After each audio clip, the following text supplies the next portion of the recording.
Welcome back to my channel. তো second part নিয়ে আমি চলে এসেছি। তো আমরা গিয়েছিলাম যে বাবার ছোট্টবেলাকার ফ্রেন্ডের বাড়ি। তো সেখানে গিয়ে কিন্তু অনেক কিছু খাওয়া দাওয়া হয়েছিল, অনেক গল্প হয়েছিল। তো দেখো এখানে চাউমিন খাচ্ছে ভাই, আর এখানে বসে বসে আমরা সবাই মিলে অনেক গল্প করেছি, অনেক মজা হয়েছে। আর এখানে ভাই বসে আছে দেখো। তো ভাইও এখানে গল্প শুনছে, গল্প করছে। তো এখানে কিন্তু একটা গোপুসোনাও আছে, দাঁড়াও তোমাদের সঙ্গে দেখা করিয়ে দেবো। তো এই হচ্ছে গোপুসোনা। গোপুসোনা ঘুমোচ্ছিল, আমরা গেছিলাম বলে কিন্তু উঠিয়ে দিয়েছিল। তো তারপরে এখানে ভাই কী বলছে আমি জানি না। তো আবারও চলছে খাওয়া দাওয়া। এটা হচ্ছে মোমো। মোমোটা খেতে কিন্তু খুব সুন্দর ছিল। তো দেখো এখানে খাওয়া দাওয়া চলছে আর সবাই গল্প টল্প করছে। আর তারপরে কিন্তু পরের দিন গোপুসোনাকে নিয়ে চলে গিয়েছিল হচ্ছে ঘুরতে অন্য বাড়ি। তো আবার আমরা চলে আসি বাড়ির উদ্দেশ্যে।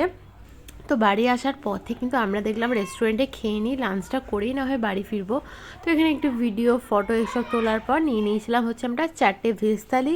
সাথে কিন্তু ছিল হচ্ছে চিকেন, মাছ, এসবই কিন্তু ছিল। আর খাবারের টেস্ট সব সময়ের জন্য এই দোকানে খুবই ভালো। এর আগেও আমরা অনেকবার গিয়েছি, বলার মানে গোনাও যাবে না কতবার গিয়েছি।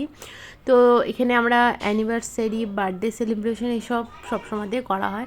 তো থালিও অনেকবার খাওয়া হয়েছে, সেটাও কিন্তু খেতে খুব সুন্দর ছিল। তো আমাদেরকে ঘি দিয়ে দিল আর লেবু, লঙ্কা, এসব পেঁয়াজ দিয়ে গেল। তো সব রকম খাওয়া দাওয়া করার পর এখানে একটু আমি ভিডিও করছি। আমি যাব সেখানে ভিডিও করব না, তা তো হতেই পারে না।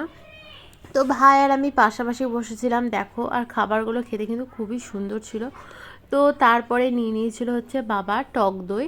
তো টক দইটাও কিন্তু খেতে খুব সুন্দর ছিল। টক দইটাও খেলাম, খেয়ে টেস্ট করলাম, খুব সুন্দর ছিল। তো আবার বাড়ির উদ্দেশ্যে চলে আসছি। তো এইভাবে দিনটা কাটালাম। দেখা হচ্ছে পরের ভিডিওতে। Bye bye.